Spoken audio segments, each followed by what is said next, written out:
बसंत नगर में रहते थे दो भाई, कामेश और रमेश।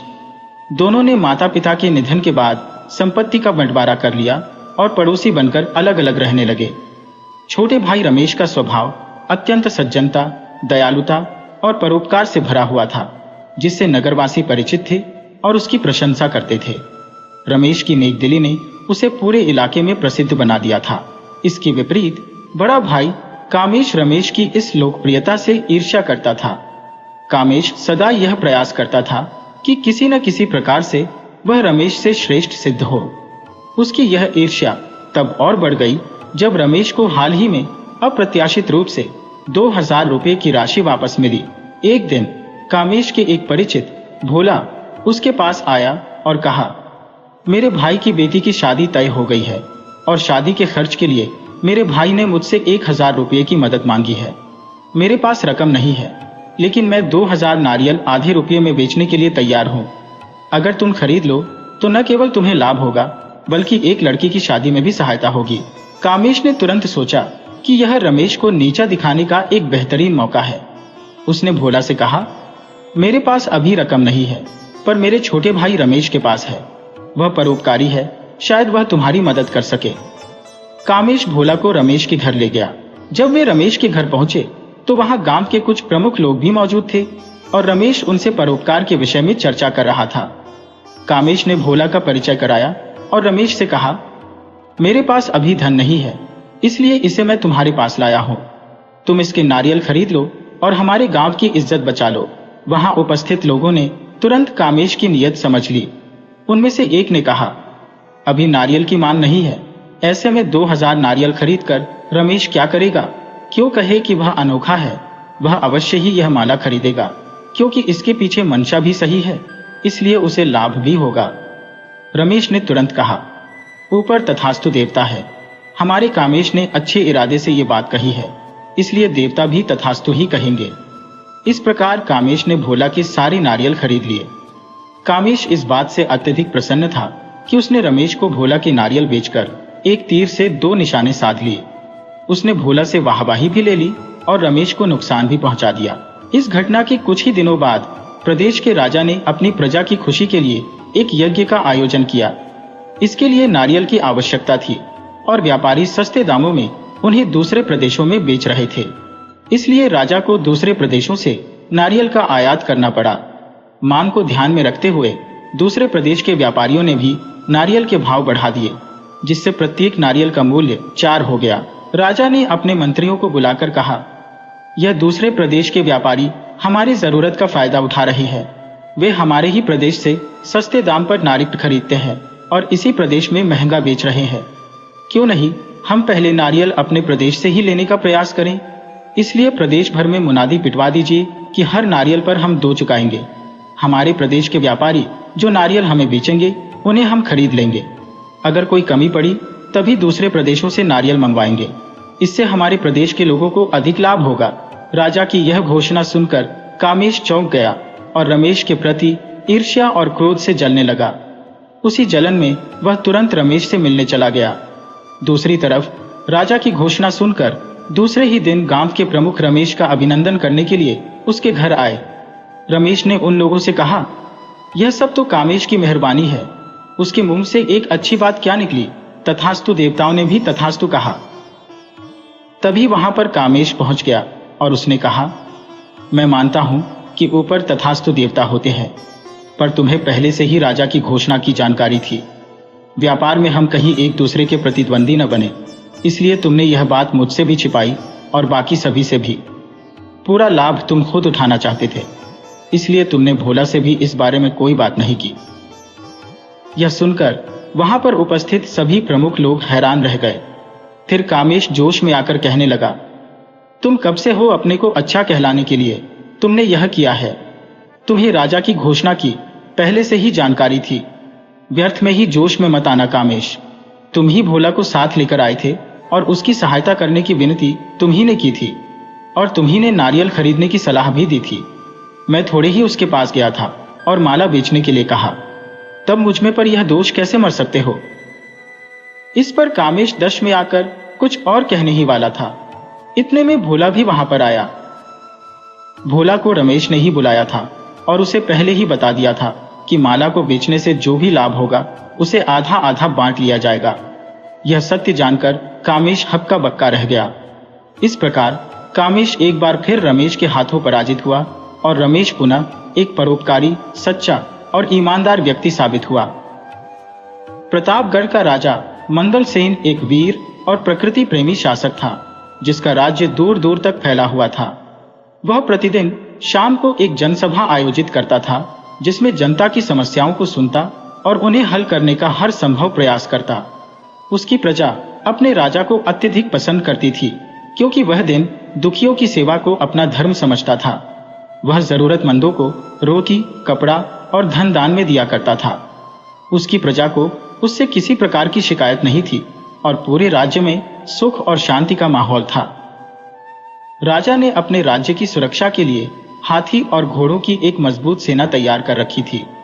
स्वयं राजा भी घुड़सवारी का बेहद शौकीन था और उसका प्रिय घोड़ा पवन था। पवन का जैसा नाम था वैसे ही उसकी तेज गति थी। जब वह दौड़ता था तो ऐसा लगता था कि वह हवा में उड़ रहा हो।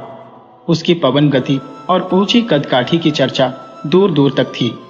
राजा मंगलसेन पवन को अपने पुत्र के समान प्यार करता था।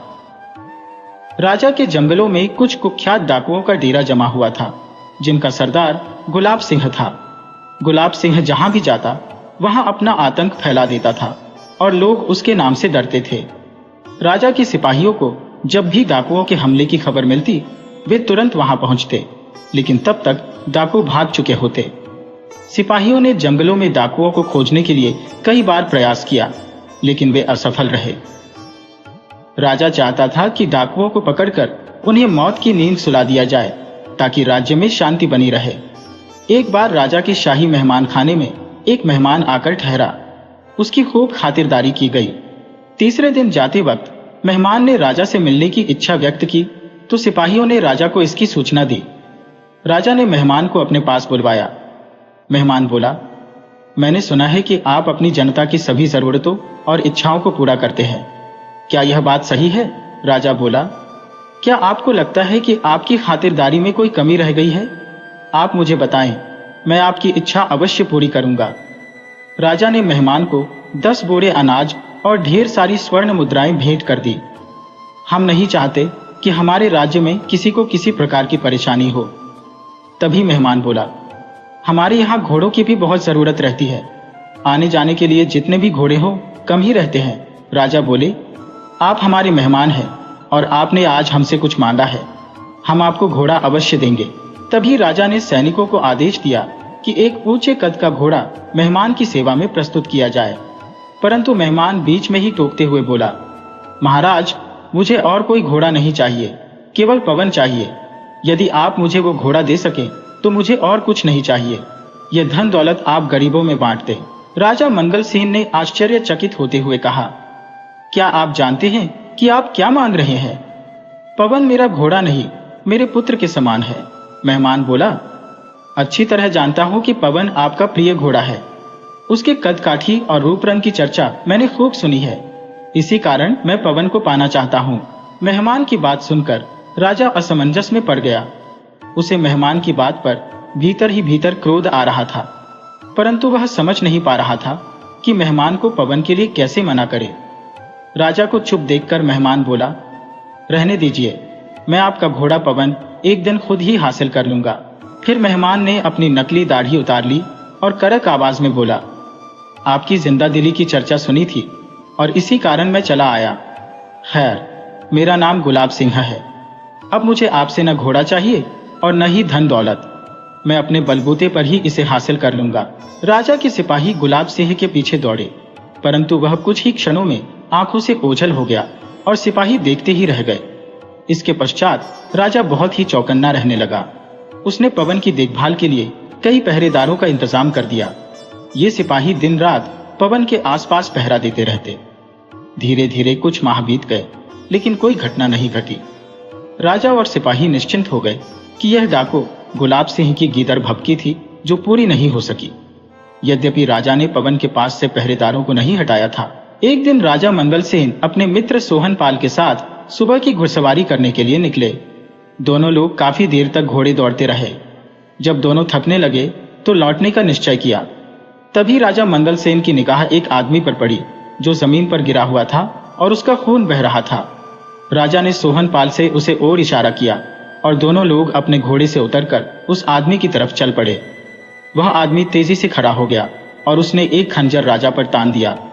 राजा को इतना मौका भी नहीं मिला कि वह अपनी तलवार निकाल सके। राजा ने ध्यान से देखा कि यह आदमी वही है जो उसके यहाँ मेहमान बनकर आया था और स्वयं को डाकू गुलाब सिंह बता रहा था। राजा कुछ बोलता इससे पहले ही वह कूदकर पवन पर सवार हो गया। एक पेड़ के पीछे छुपा हुआ उसका एक साथी निकल कर आया और वह झट से सोहनपाल के घोड़े पर जा बैठा। डाकू गुलाब सिंह बोला, मैंने जो आपसे वादा किया था वह पूरा कर रहा हूँ और आपका घोड़ा छीन कर ले जा रहा हूँ। राजा के कुछ कहने से पहले ही गुलाब सिंह और उसके साथी ने घोड़े को दौड़ाने की कोशिश की, पर पवन अपने मालिक को पहचानता था और आगे बढ़ने से इनकार कर दिया। पवन ने अपनी अगली दोनों टांगें ऊपर उठाकर जोर से झटका मारा, जिससे गुलाब सिंह नीचे गिर पड़ा। सोहनपाल के घोड़े ने भी गुलाब सिंह के साथी को गिरा दिया। मंगलसेन यह दृश्य देख रहा था, पर वह कुछ नहीं बोला। गुलाब सिंह और उसके साथी ने कई बार घोड़े पर चढ़कर भागने की कोशिश की, लेकिन घोड़े ने हर बार उनके प्रयास को निष्फल कर दिया। तभी राजा मंगलसेन डाकू गुलाब सिंह के पास आया और बोला, तुम जानते हो कि मैं पवन को अपने बेटे के समान प्यार करता हूँ, फिर भी तुम इसे छीन कर ले जाने का प्रयास कर रहे हो। मैं तुम्हें पवन को सौंप देता हूँ, पर याद रखना कि तुम मेरे घोड़े को नहीं, मेरे पुत्र को ले जाओगे। यदि कभी भविष्य में तुम अपने बेटे से बिछड़ोगे तो यह दर्द अवश्य महसूस करोगे जो मैं आज महसूस करूंगा। यह कहकर मंगलसेन ने घोड़े की पीठ पर हाथ फेरा, मानो उसे गुलाब सिंह के साथ जाने की अनुमति दे रहे हो।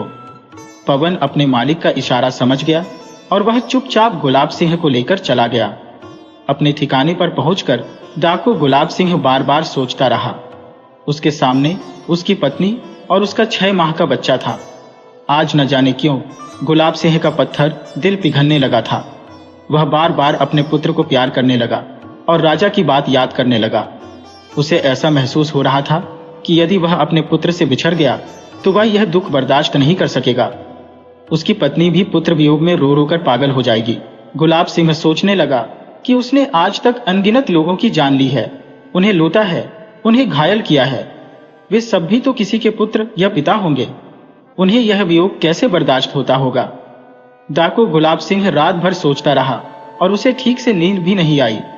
उसका हृदय परिवर्तन होने लगा था। सुबह होते ही वह अपने साथियों के साथ राजमहल पहुंच गया। अपने हथियार राजा को सौंपकर उसने आत्मसमर्पण कर दिया। राजा का घोड़ा पवन राजा के सैनिकों को सौंप दिया गया था। गुलाब सिंह ने राजा से कहा, महाराज, आपने अपना बेटे जैसा घोड़ा पवन मुझे सौंपकर मेरे मन को झकझोर कर रख दिया। आज तक मुझे एहसास ही नहीं था कि मैंने कितने बाप और बेटों को एक दूसरे से अलग किया है। आज मुझे अपने के पर पश्चाताप है और उसकी सजा भुगतने के लिए मैं तैयार हूँ। आप वास्तव में महान हैं। ईश्वर ने आपको राजा बनाकर इसलिए धरती पर भेजा है कि आप हम सबका उद्धार कर सकें। डाकू गुलाब सिंह भाव विभोर होकर यह सब बोलता जा रहा था। राजा ने कहा, गुलाब सिंह, सबसे बड़ी बात यह है कि तुम्हें अपनी गलती का एहसास हो गया है। मैं तुम्हारी सजा माफ करता हूँ और अपनी सेना में तुम्हें सैनिक के रूप में नियुक्त करता हूँ। मैं चाहता हूँ कि तुम अपनी शक्ति का प्रयोग सही दिशा में करो और देश की रक्षा करो। सारे लोग मंगलसेन की ओर आश्चर्य भरी नजरों से देख रहे थे। राजा का न्याय सुनकर सभी के होठों पर खुशी की लहर दौड़ गई और वे राजा के आगे नतमस्तक हो गए। अचानक पूरी सभा में तालियों की गड़गड़ाहट गूंज उठी और लोग राजा की जय जयकार करने लगे।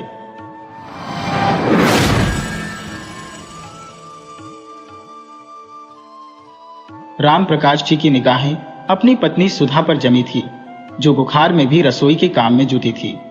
उनकी बेचैनी बढ़ रही थी। कुछ समय पहले उनके बेटे अमित के बोले गए कठोर शब्द अब भी उनके कानों में गूंज रहे थे। जब राम प्रकाश जी नौकरी कर तनख्वाह लाते थे तो अमित बिना किसी हिचकिचाहट के उनकी सभी आवश्यकताएं पूरी कर देता था।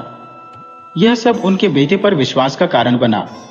लेकिन हाल ही में जब उन्हें दिल का दौरा पड़ा और अस्पताल में इलाज कराया गया तो खर्चे ने उनकी बचत को कम कर दिया। अस्पताल से लौटने के बाद अब वह घर पर आराम कर रहे थे। जब उन्होंने अपने बेटे से अपनी और सुधा की दवाइयां लाने के लिए कहा तो अमित ने सख्त जवाब दिया, पिताजी, मेरे पास अभी पैसे नहीं है। आपकी पेंशन का पैसा भी आपके इलाज में खर्च हो गया है। 2 दिन बाद जब पेंशन आएगी तब दवाइयां लाऊंगा। वैसे भी अगर 2 दिन दवाइयां नहीं खाएंगे तो कुछ नहीं होगा। बाप बेटी की बातचीत के बीच बहू सीमा अपने बेटे के साथ तैयार होकर बाहर आई। दरवाजे पर खड़ी होकर बोली, अब चलिए भी, मूवी शुरू हो जाएगी तो मजा नहीं आएगा। आज खाना भी बाहर ही खाएंगे। अमित अपने बेटे और पत्नी के साथ गाड़ी में बैठ गया और हंसते बतियाते तीनों वीकेंड का आनंद लेने निकल पड़े। अमित की बातों ने राम प्रकाश जी और सुधा जी का दिल तोड़ दिया था। कुछ देर तक उन्हें अपने कानों पर विश्वास नहीं हुआ। बीमारी की हालत में भी सुधा जी अपने और अपने पति के लिए खाना बनाते हुए सोचने लगी कि यही बेटा बचपन में जब बीमार पड़ता था तो उसके पिता कई किलोमीटर पैदल चलकर उसकी दवाई लाते थे। जब उसे बुखार होता तो सुधा जी रात भर उसके सिर पर पट्टियां करती थी, तब तक उन्हें नींद नहीं आती थी। आज उसी बेटे को अपना वीकेंड हमारी दवाइयों से ज्यादा महत्वपूर्ण लग रहा है। सोचते सोचते सुधा जी खाना बनाकर अपने कमरे में ले आई।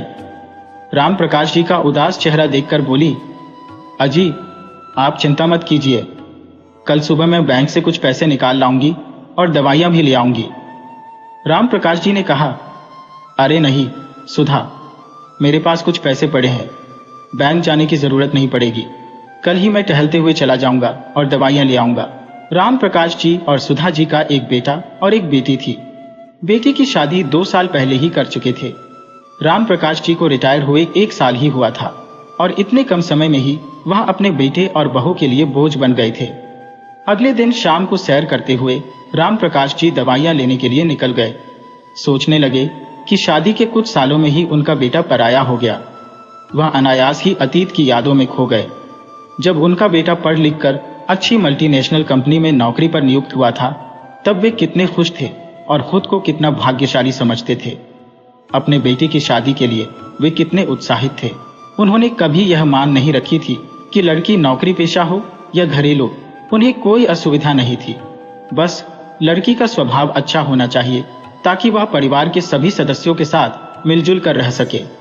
बेटे की शादी की जिम्मेदारी राम प्रकाश जी ने सुधा पर ही छोड़ दी थी और सुधा जी हमेशा यही चाहती थी कि अमित अपनी पसंद की लड़की से ही शादी करे। मां द्वारा पूछे जाने पर अमित ने बता दिया कि वह एक लड़की को पसंद करता है जो उसकी कंपनी में काम करती है। अमित द्वारा अपनी पसंद बताए जाने पर सुधा जी और राम प्रकाश जी ने उनकी शादी के लिए सहमति दे दी। उन्हें सीमा का व्यवहार और उसके परिवार के लोग बहुत अच्छे लगे।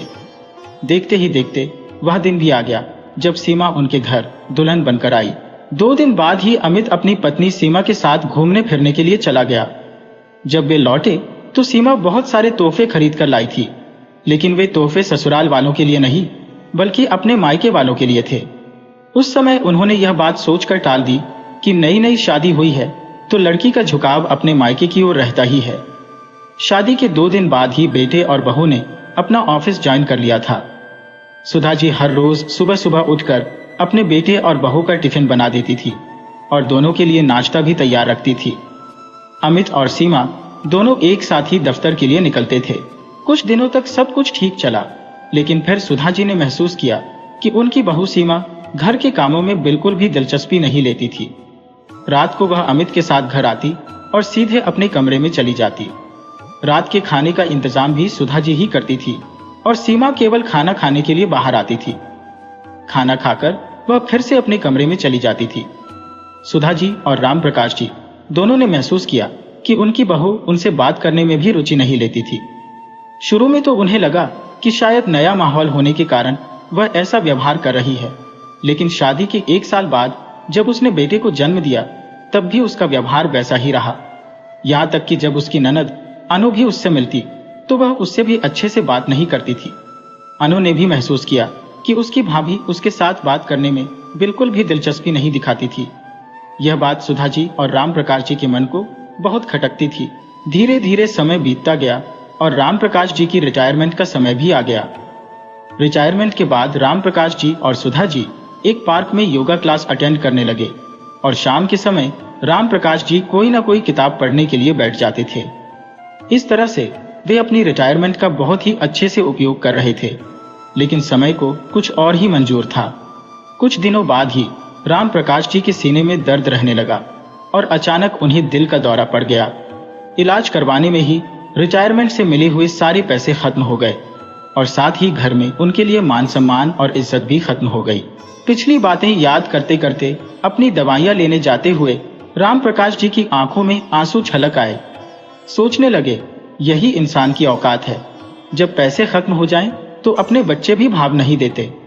दवाइयां लेकर वे घर वापस आ रहे थे तो रास्ते में एक हलवाई की दुकान पर उन्हें जलेबियां दिखाई दी। सुधा को जलेबी पसंद है और कुछ पैसे भी बचे हुए हैं। यह सोचकर राम प्रकाश जी ने थोड़ी सी जलेबी भी खरीद ली। शाम के समय जब बेटा और बहू घर आई तो राम प्रकाश जी अपनी पत्नी के साथ जलेबियों का आनंद ले रहे थे। यह सब देखकर बेटा भड़क उठा और बोला, आप जानते हैं कि जलेबियां आपकी सेहत के लिए ठीक नहीं है। एक तरफ हम दवाइयों पर पैसा खर्च कर रहे हैं और दूसरी तरफ आप ही उल्टी सीधी चीजें खा रहे हैं। हद हो गई चटोरेपन की। इतने में राम प्रकाश जी ने कहा, बेटा, मैं दवाइयां लेने गया था और रास्ते में जलेबियों की दुकान पर जलेबियां बनती देखी तो तुम्हारी माँ के लिए थोड़ी सी जलेबियां ले आया था। यह सुनकर बहू बोली, लेकिन कल तक तो आपके पास दवाई के लिए पैसे नहीं थे, तो आज ये जलेबियां कहां से आ गईं? राम प्रकाश जी ने उत्तर दिया, बहू, मेरे पास कुछ पैसे पड़े हुए थे, उन्हीं से ये लेकर आया हूं। और वैसे भी मुझे नहीं लगता कि मुझे तुम्हें इस बात के लिए कोई सफाई देने की जरूरत है। बहू ने ताना मारते हुए कहा, हम दिन भर काम करके पैसा कमाकर लाते हैं और आप यूं ही उड़ा रही हैं। एक तो आपकी बीमारी के कारण रिटायरमेंट के सारे पैसे खत्म हो गए, ऊपर से दवाइयों के खर्चे के कारण हम पर आपका बोझ बढ़ गया है। अमित ने पिता को जली कटी सुनाई तो बहू ने भी ताना देते हुए कहा, पिताजी, आप ऐसे फालतू बैठकर अखबार पढ़ते रहते हैं, इससे अच्छा आप कोई नौकरी क्यों नहीं कर लेते? कुछ आमदनी भी हो जाएगी और वैसे भी जब तक हाथ पैर चल रहे हैं तब तक कोई ना कोई काम करते रहना चाहिए। राम प्रकाश जी और सुधा जी अपने बेटे बहू के इस अंदाज और उनकी बातें सुनकर हैरान रह गए। राम प्रकाश जी बोले, कैसी बात करती हो बहू? हम दोनों क्या तुम लोगों के ऊपर अब बोझ हो गए हैं? हाँ मां जी, बोझ नहीं तो और क्या। कोई भी बेकार और खाली इंसान दूसरे इंसान के ऊपर बोझ ही बन जाता है। जब पिताजी बाहर जाकर दवाइयां ला सकते हैं तो बाहर जाकर नौकरी क्यों नहीं कर सकते? बहू के मुंह से इतनी अपमानजनक बातें सुनकर राम प्रकाश जी को तो जैसे काटो तो खून नहीं। उन्होंने अपने बेटे की तरफ देखा। वह चुपचाप खड़ा था, जैसे पत्नी की बात में ही अपनी सहमति जता रहा हो। उधर सुधा जी को यह सोचकर हैरानी हो रही थी कि जिस आदमी ने हमेशा डटकर काम किया था, जिसकी ईमानदारी के चर्चे पूरे शहर में होते थे, जिसने अपने बच्चों की शिक्षा के लिए कोई कमी नहीं छोड़ी, उस आदमी के स्वाभिमान को कितनी ठेस पहुंची होगी। यह सोचकर सुधा जी ने पीछे मुड़कर देखा तो हैरान रह गई। उनके भैया और भाभी दरवाजे पर खड़े थे। उनके चेहरे के भाव से यह साफ दिख रहा था कि उन्होंने सारी बातें सुन ली हैं। जैसे ही सुधा जी ने अपने भाई की तरफ देखा, वह अपने आंसुओं के सैलाब को रोक ना पाई। भैया और भाभी रात को राम प्रकाश जी के घर पर ही रुके। अगले दिन सुबह जब अमित अपनी पत्नी के साथ नौकरी पर चला गया तो सुधा जी राम प्रकाश जी से कहने लगी, अब हम इस घर में एक पल के लिए भी नहीं रहेंगे। यह सुनकर सुधा जी को शांत कराते हुए उनका बड़ा भाई बोला, सुधा, यह तुम कैसी बातें करती हो? ये घर आप दोनों का खरीदा हुआ है और आप दोनों इस घर को छोड़कर क्यों जाएंगे? अगर किसी को जाना ही होगा तो वह आपका बेटा और बहू होंगे। उन दोनों की बातों ने राम प्रकाश जी और सुधा जी को बहुत हौसला दिया, लेकिन जब वे चले गए तो घर में शांति सी छा गई। सुधा जी वैसे ही खाना बनाती रही। अमित और सीमा बेशर्म बनकर नाश्ता करते, अपना टिफिन ले जाते और रात को खाना बाहर से ही खाकर आते। राम प्रकाश जी के दिमाग में क्या चल रहा था यह कोई नहीं जानता था। वह रोज सुबह निकल जाते और शाम को घर वापस लौटते। सुधा जी भी जब पूछती तो यही जवाब देते कि वक्त आने पर बताऊंगा। एक दिन राम प्रकाश जी ने घर पर एक छोटी सी पार्टी रखी। अपने कुछ दोस्तों को बुलाया। बहुत दिनों बाद घर पर खुशी का माहौल बन गया। घर का माहौल देखकर बेटा और बहू हैरान रह गए। सोचने लगे कि ऐसा क्या हो गया जो घर पर ये सब लोग आए हुए हैं। पिताजी, आज कोई पार्टी है क्या जो आपके दोस्त घर पर इकट्ठा हो रहे हैं? अमित ने पूछा।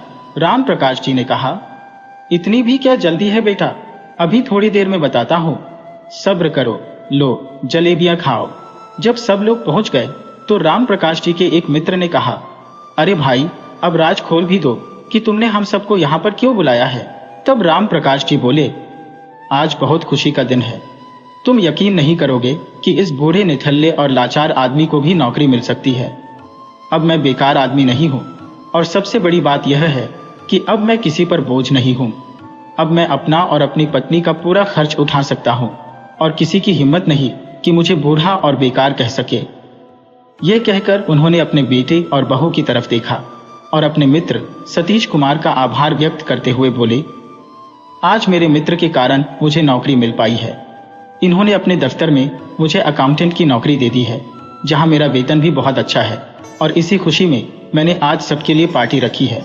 सभी लोग खा पीकर और बधाइयां देकर चले गए। जब सब लोग चले गए तो राम प्रकाश जी ने अपने बेटे और बहू को बुलाया और कहा, बेटा, यदि आज तुम अफसर बनकर खड़े हो तो इसमें मेरा और तुम्हारी माँ का बराबर का योगदान है। तुम्हारी माँ ने दिन रात तुम्हें पढ़ाने के लिए प्रेरित किया, और तुम शायद यह भूल रहे हो कि मेरे रिटायर होने से पहले तक घर का खर्च मेरी तनख्वाह से ही चलता था, और तुम अपनी सारी तनख्वाह बचा लेते थे। आज यदि हमारी दवाइयों पर कुछ पैसे खर्च करने की बात आई तो तुमने हमें कोड़ा जवाब दे दिया। तुम्हें शायद हमारी आवश्यकता नहीं है, लेकिन हम दोनों को एक दूसरे की बहुत ही आवश्यकता है। तुम तो जब चाहे घूमने निकल जाते हो और बाहर खाना खाकर आते हो, लेकिन हम दोनों एक दूसरे का ही सहारा है।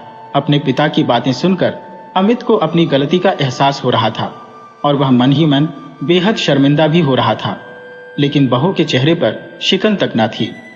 राम प्रकाश जी ने उन्हें आदेश दिया, बेटा, तुम दोनों 15 दिन के अंदर अंदर अपने लिए नया मकान देख लो, क्योंकि मैं अपने इस घर में अपनी मर्जी के अनुसार रहना चाहता हूँ। मैं नहीं चाहता कि मेरे घर में ऐसे लोग रहें जो मुझे बेकार समझते हैं। अब यह बूढ़ा स्वाभिमान के साथ जीना चाहता है। यह सुनकर अमित सन्न रह गया और बहू का मुंह खुला का खुला रह गया। बहू बेटा दोनों जानते थे कि मुंबई जैसे शहर में किराए का घर ढूंढने का मतलब है कि आधी तनख्वाह उसी में निकल जाएगी और घर के बाकी खर्चे अलग से। अमित ने अपनी पत्नी सीमा को माफी मांगने के लिए कहा तो दोनों एकाएक माता पिता के चरणों में गिर पड़े और बोले, हमें माफ कर दीजिए पिताजी, हमसे बड़ी ही गलती हो गई। अमित बेटा, हमें तुमसे कोई गिला नहीं है, लेकिन तुम्हारे पिताजी जो भी कह रहे हैं वह भी गलत नहीं है।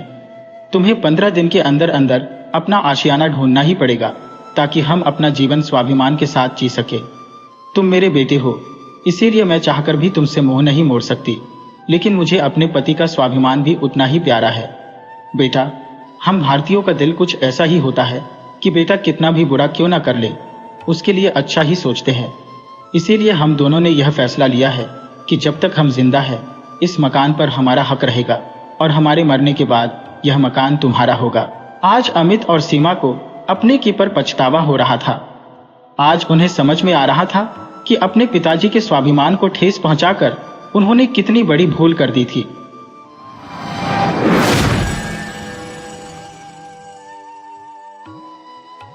बहुत समय पहले की बात है, राजस्थान के बाजपुर नगर में, जहां सेठ भोलानाथ अपने परिवार के साथ रहते थे।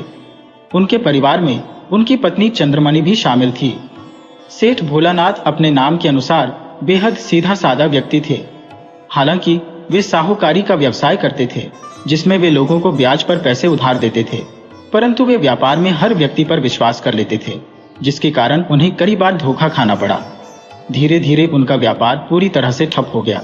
इस कठिन परिस्थिति में भोलानाथ अक्सर चिंतित रहते थे। एक दिन उन्होंने अपनी पत्नी से कहा, हे भगवान, अब इस परेशानी के समय में मैं क्या करूं? कुछ समझ में नहीं आता। ब्याज का व्यापार तो अब पूरी तरह से बर्बाद हो गया है। लोगों ने पैसा लेकर वापस नहीं लौटाया।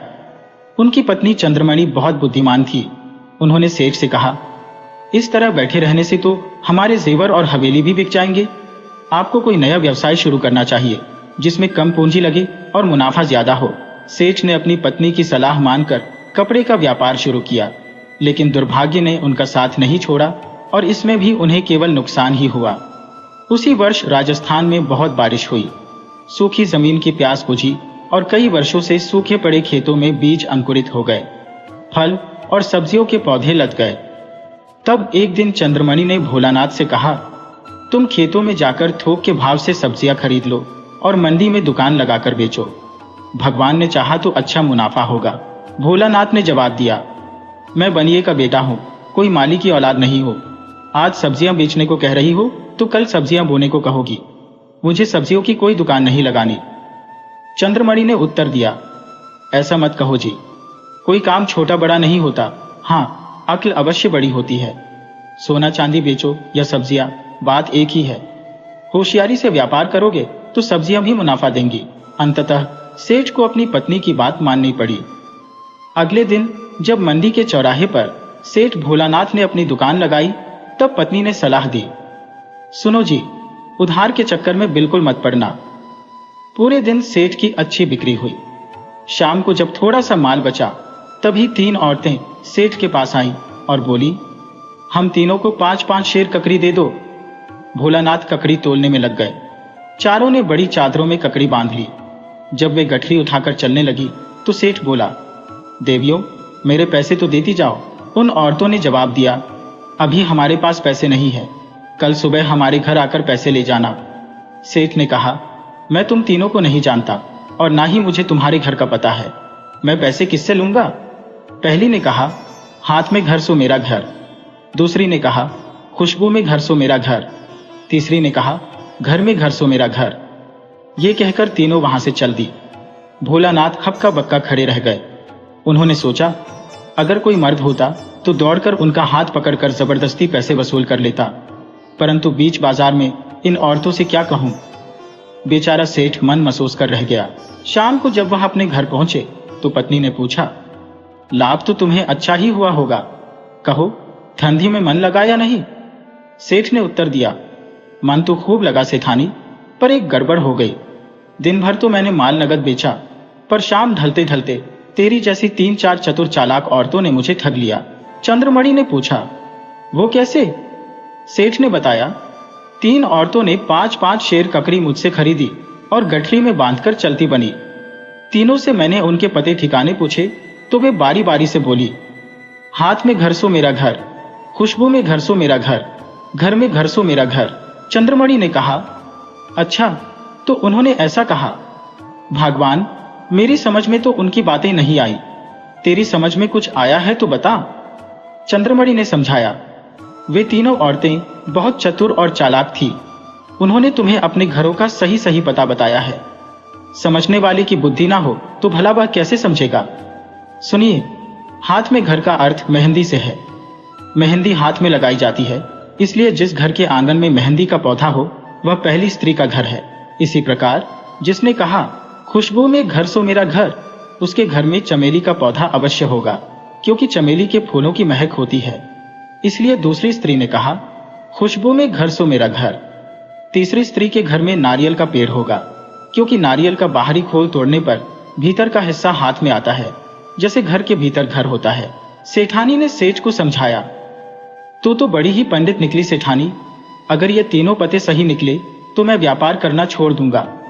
पुरुषों में अगर समझ होती तो वे घर में रहकर राज करते, पर समझ की कमी के कारण वे घर से बाहर ठोकरें खाते हैं और महिलाएं घर में बैठकर राज करती हैं। अगले दिन सुबह सेठ तीनों स्त्रियों को ढूंढने निकला।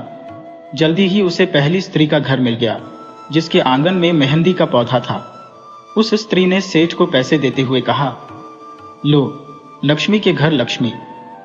दूसरी स्त्री का घर भी उसने ढूंढ लिया, जहां चमेली का पौधा था। दूसरी स्त्री ने भी पैसे देते हुए यही कहा, लो, लक्ष्मी के घर लक्ष्मी।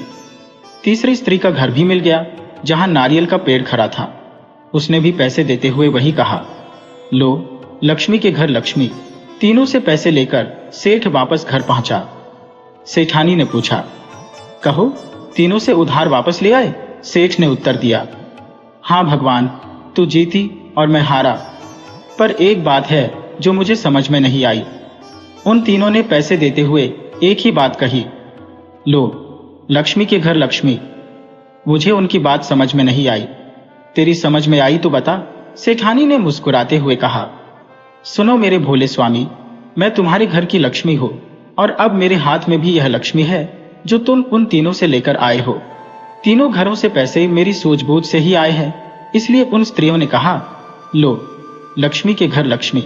सेठ ने चौंकते हुए पूछा, हे मेरी लक्ष्मी देवी, भला उन तीनों को कैसे मालूम पड़ा कि तेरी सूझबूझ से ही पैसे मुझे मिले हैं? जरा बता तो सही, सेठानी ने उत्तर दिया। अगर तुम में समझ होती तो कल बाजार में पहले ही उन तीनों औरतों से पैसे लेते, फिर उन्हें सब्जी की गठरियां उठाने देते। जब तुम दूसरे दिन सीधे उनके घर पर पहुंचे तो वे जान गई कि यह अक्ल का काम तुम्हारा नहीं बल्कि तुम्हारी पत्नी का है, यानी मेरा। इसलिए उन्होंने पैसे देते हुए कहा, लो, लक्ष्मी के घर लक्ष्मी। सेठ ने सिर हिलाते हुए कहा, ओह, तो यह बात थी। अब तो मान गए ना मेरी बुद्धिमानी का लोहा, सेठानी ने मुस्कुराते हुए कहा। हाँ भाग्यवान, तू वास्तव में ही मेरे घर की लक्ष्मी है। इसके बाद सेठ जी ने सेठानी की सलाह मशवरे पर चलकर व्यापार में खूब धन कमाया और एक बार फिर से उनके अच्छे दिन आ गए। वे बड़ी ही खुशी से अपना जीवन बिताने लगे।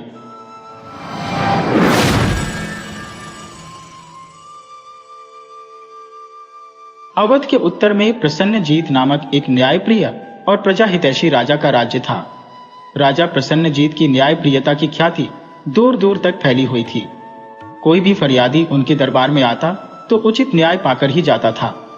राजा प्रसन्नजीत साधु सन्यासियों और तपस्वियों का सत्कार करते थे और उन्हें दान दक्षिणा देकर विदा करते थे।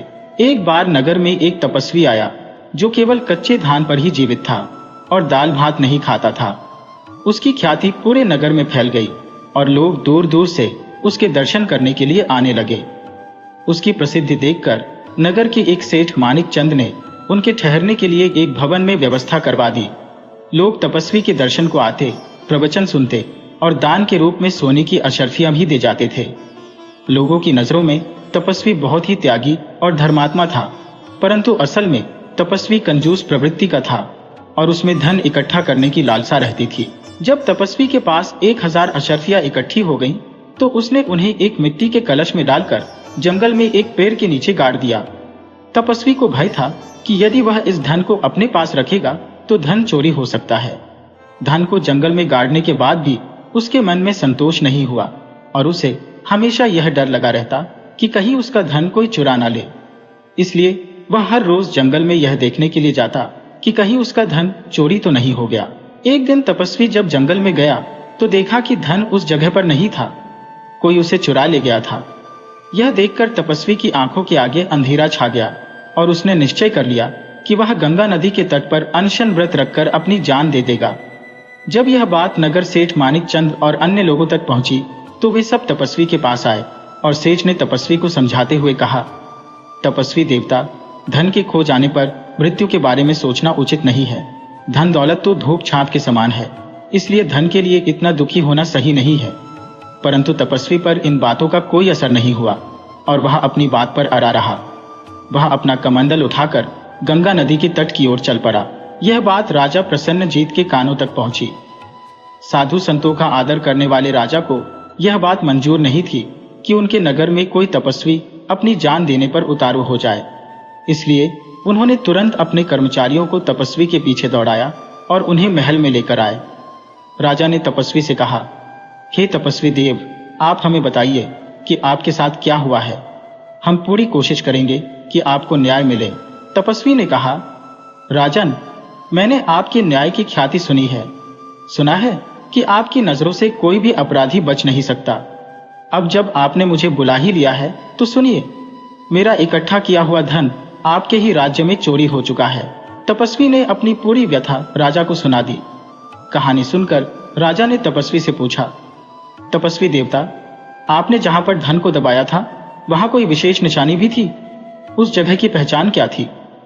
तपस्वी ने कहा, हाँ महाराज, मैंने वह धन जंगल में एक छोटे से नाग वाला पेड़ के नीचे दबाया था।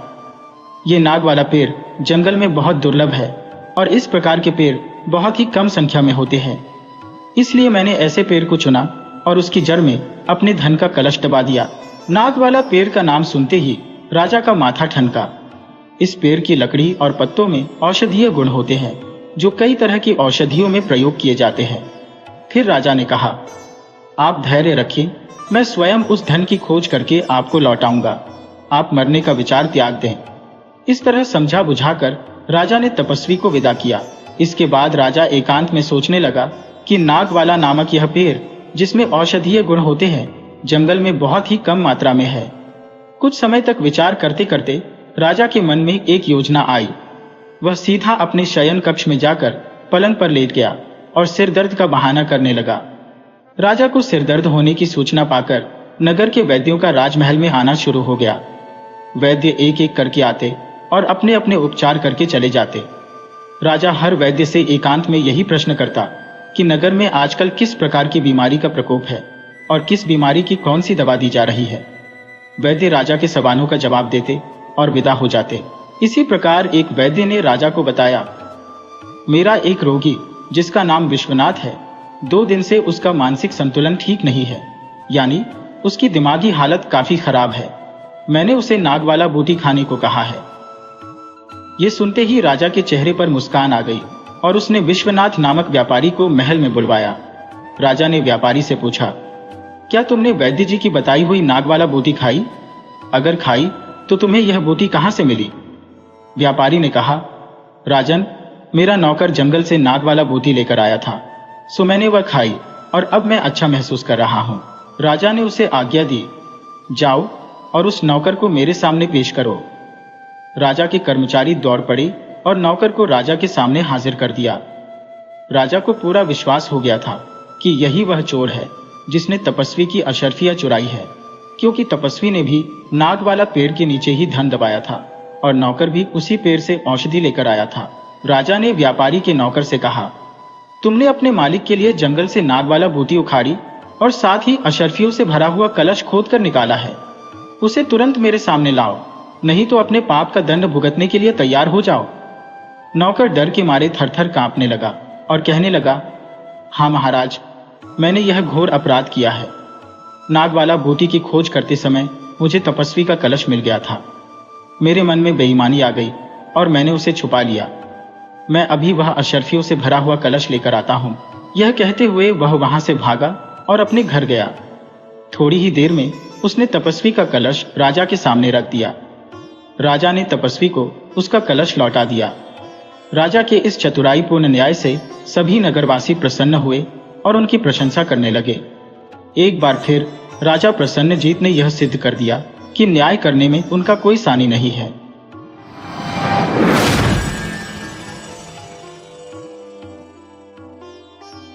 प्राचीन काल की बात है कि काशी के राजा नारायण सिंह ने बिना किसी विशेष कारण के अपने पड़ोसी राजा चंद्रसेन पर हमला कर दिया। इस युद्ध का उद्देश्य केवल अपने राज्य का विस्तार करना था। राजा चंद्रसेन अहिंसा के पुजारी थे।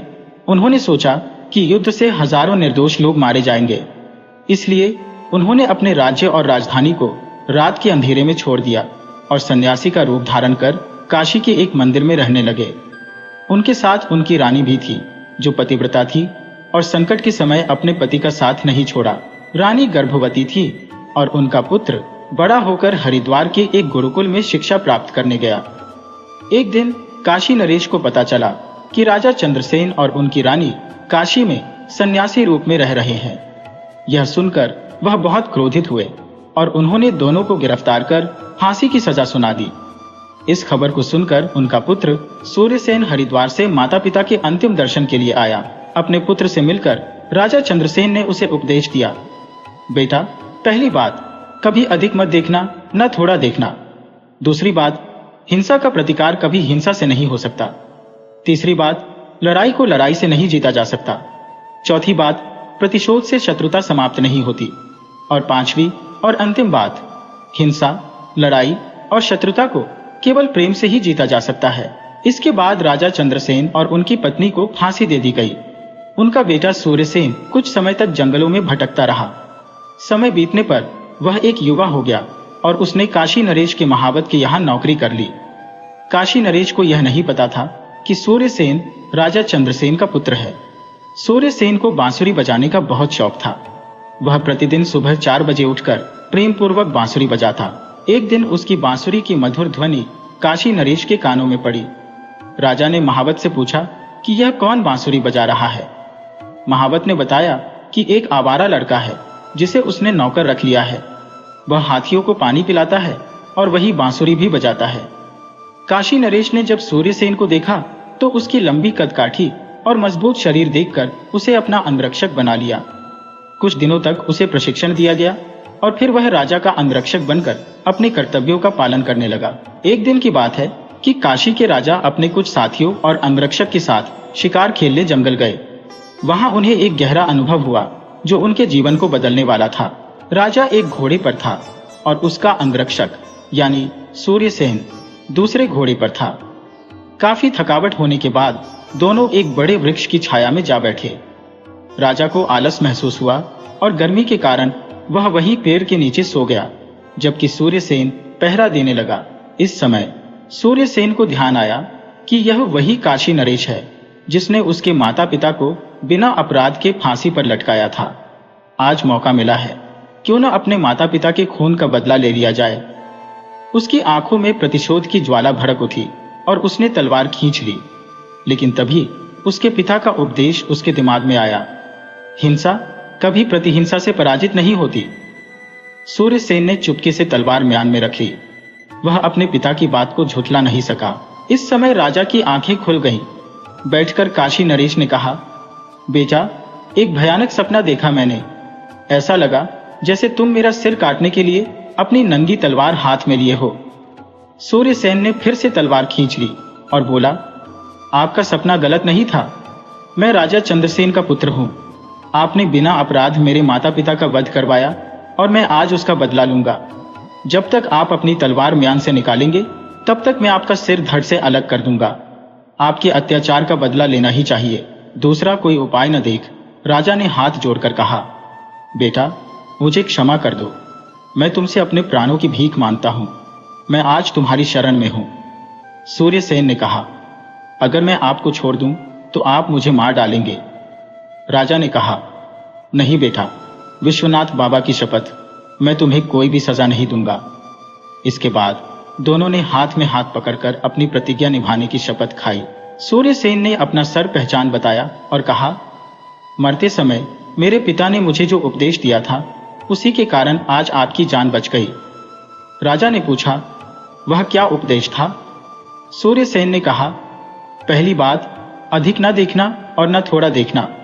दूसरी बात, हिंसा को कभी प्रतिहिंसा से पराजित नहीं किया जा सकता। राजा ने पूछा, इसका क्या अर्थ है? सूर्यसेन ने समझाया, अधिक न देखने का अर्थ है कि हिंसा को अधिक समय तक मन में नहीं रखना चाहिए। ना ही थोड़ा देखना का मतलब है कि अपने बंधु या मित्र का थोड़ा सा दोष देखकर उससे संबंध नहीं तोड़ना चाहिए। अब रही बात, हिंसा को प्रतिहिंसा से पराजित नहीं किया जा सकता, इसका अर्थ प्रत्यक्ष है। यदि मैं आपको प्रतिहिंसा की भावना से मार डालता तो परिणाम यही होता कि आपके पक्ष वाले मुझे मार डालते। आज मेरे पिता के उपदेश ने हम दोनों के प्राण बचा लिए। जवाबी शत्रुता से शत्रुता मिटती नहीं, यह सिद्धांत सच्चा है। राजा ने गदगद होकर सूर्यसेन को गले लगा लिया और राजधानी लौटकर काशी नरेश ने सूर्यसेन का राज्य उसे लौटा दिया। राजा ने सूर्यसेन के साथ अपनी बेटी का विवाह करवा दिया। अहिंसा की तलवार ने जो काम किया वह हिंसा की तलवार नहीं कर सकती थी। हिंसा से दोनों राजवंश मिट जाते और किसी की आत्मा को दुख पहुंचाना ही हिंसा है।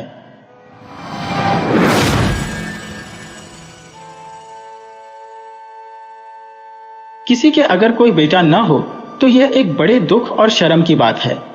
यह बहुत दिनों पहले की बात है कि एक बहुत ही अमीर सौदागर बहुत दुखी रहता था क्योंकि उसके कोई बेटा नहीं था। वह यही सोचता रहता था कि कौन उसका नाम आगे चलाएगा, कौन उसका व्यापार संभालेगा, वह किसको अपना इतना सारा पैसा देकर जाएगा। ऐसे ही सवाल उसके दिमाग में हमेशा घूमते रहते थे और उसकी नाउम्मीद आत्मा से एक ही दुख भरा जवाब बार बार आता, मेरे कोई बेटा नहीं है, मेरे कोई बेटा नहीं है। उसने बताए गए समय पर बहुत प्रार्थनाएं की, उसने बताए गए दिनों पर बहुत उपवास किए, उसने बताई गई चीजों के बहुत दान दिए, पर ऐसा लगता था जैसे भगवान की कृपा दिया आज थी उसके ऊपर थी ही नहीं। उसके कान उसकी तरफ से खुले ही नहीं थे, ऐसा उसको लगता था। भगवान जो सोचता है वह आदमी के सोचने से मेल नहीं खाता। भगवान की इच्छा थी कि उसको एक बेटा मिले, सो समय आने पर उसके एक छोटा सा बेटा पैदा हुआ। सौदागर ने उसका नाम हायबंद रखा। जब वह 5 साल का हो गया तो उसने उसको स्कूल भेजना शुरू कर दिया। वह 10 साल का होने तक पढ़ता रहा। एक दिन वह सौदागर अपनी दुकान की खिड़की के पास बैठा हुआ था कि उसकी दुकान के सामने से 2 लड़के फटे कपड़े पहने जा रहे थे। उसने उनको बुलाया और उनसे पूछा कि वे इतने गरीब क्यों थे। उन्होंने उसको बताया कि उनके माता पिता और भाई मर चुके थे और वे अपने किसी ऐसे दोस्त या रिश्तेदार को नहीं जानते थे जिससे वे कोई सहायता ले सके, इसीलिए वे इस तरह मारे मारे फिर रहे थे। यह सुनकर सौदागर को उन पर दया आ गई।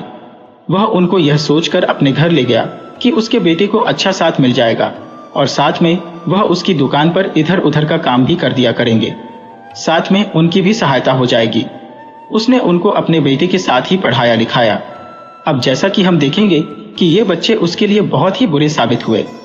बजाय इसके कि वे अपने इस दयालु मालिक को और प्यारे से साथी को धन्यवाद देते या उनकी सहायता करते, उन्होंने तो उनके खिलाफ जालसाजी शुरू कर दी और उनको बड़ी शर्मनाक हालत में डाल दिया। वे सौदागर के बेटे हायबंद के साथ रोज स्कूल जाते, पर हायबंद तो बड़ी मेहनत से पढ़ता, जिससे वह तो बहुत होशियार हो गया, जबकि वे दोनों आलसी और लापरवाह थे। सो उन्होंने वहां अपने जैसे बच्चों से सिवाय बुराइयों के और कुछ नहीं सीखा। एक दिन जब वे तीनों सुबह को स्कूल जा रहे थे तो वे शादी के बारे में बात करने लगे। उन दोनों बच्चों ने हायबंद से कहा, देखो, हमें मालूम है कि तुम्हारी शादी तो बहुत जल्दी ही हो जाएगी। क्या तुम अपने पिता से कहकर हमारी शादी नहीं करवा सकते? हायबंद बोला, हाँ, क्यों नहीं। मैं अपने पिताजी से कहूंगा कि वह तुम्हारी शादी पहले कर दे, बाद में मेरी शादी करें। इसके कुछ समय बाद ही सौदागर ने शादी कराने वाले को कई जगह भेजा कि वह किसी अमीर परिवार की कोई सुंदर पढ़ी लिखी होशियार लड़की देख कर आए। लड़की देख ली गई और हायबंद की शादी तय हो गई। शादी के दिन सौदागर ने अपने दोस्तों को एक बहुत बड़ी दावत दी और गरीबों को बहुत दान दिया। फिर उसने अपने बेटे को राजा जैसे कपड़े पहनाए और उसको दुल्हन के घर भेजा। दोनों नीच लड़कों को इस बात का पता था, सो वे उससे पहले ही उसकी ससुराल पहुंच गए और दुल्हन के माता पिता को बरगलाने की कोशिश की कि हायबंद तो कुछ पागल सा है, आप किससे अपनी बेटी की शादी कर रहे हैं। यह सुनकर वे दोनों बहुत दुखी और नाराज हुए। ये बात अगर उनको कुछ पहले पता चली होती तो उन्होंने सगाई तोड़ दी होती, पर अब वे क्या करें, अब तो बहुत देर हो चुकी थी। दुल्हा अपने घर से चल चुका था। इधर वे दोनों लड़के फिर हायबंद से मिलने के लिए जल्दी से चलकर वापस आए और उसको दबा मिले हुए कुछ फल खाने पर मजबूर किया। उन फलों को खाकर वह बिल्कुल बेवकूफ सा दिखाई देने लगा। इसके बाद वह तुरंत ही सौदागर के पास उसके घर गए और आंखों में आंसू भरकर बोले, जैसे कि वे अपनी इस खोज पर बहुत दुखी हो कि वह लड़की जिससे वह हायबंद की शादी करने जा रहा था, वह तो एक राक्षसी थी और आदमियों को खा जाने वाली थी। हायबंद का पिता यह सुनकर सोच में पड़ गया। अब वह क्या करे। शादी की घड़ी आ रही थी और सब लोग दूल्हे के इंतजार में थे। जब हायबंद अपनी ससुराल पहुंचा तो उसके सास ससुर ने उसको ठीक से देखा, भाला, और जब उन्होंने उसको कुछ सोया सब खोया सा और बेवकूफी की हालत में पाया तो उनको लगा कि वे दोनों लड़के सही बोल रहे थे। सो उन्होंने उसको अपनी बेटी देने से इनकार कर दिया। पर वह लड़की जिससे हायबंद की शादी होने वाली थी और जिसका नाम जोहरा खातून था, बहुत होशियार और अक्लमंद थी। उसको लगा कि इसमें उन लोगों की कोई जाल बिछाने की साजिश है। उसने अपने पिता को मजबूर किया कि वह उसकी शादी हायबंद से ही कर दें। उसको पूरा विश्वास था कि हायबंद के पिता इतने सीधे और ईमानदार आदमी थे कि उनको बेवकूफ बनाना बहुत आसान था। खैर, शादी की सारी रस्में पूरी की गईं और उन दोनों की शादी हो गई। शाम तक उन दवाओं का असर कम होने लगा तो हायबंद को होश आने लगा।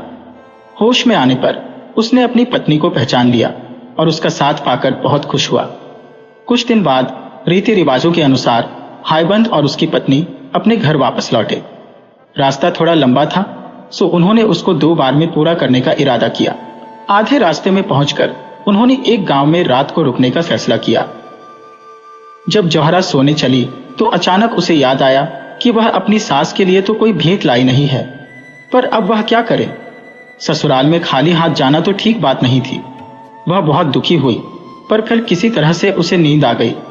जब वह सो रही थी तो उसने सपना देखा कि एक बहुत गोरी सा आदमी उसकी तरफ बढ़ा चला आ रहा था। उसके पास आकर वह उससे बोला, ओ भली लड़की, तू दुखी मत हो, तू नदी के पास जा, वहां तुझे एक लाश पानी पर तैरती मिल जाएगी जिसकी बाह पर एक बहुत कीमती ब्रेसलेट है।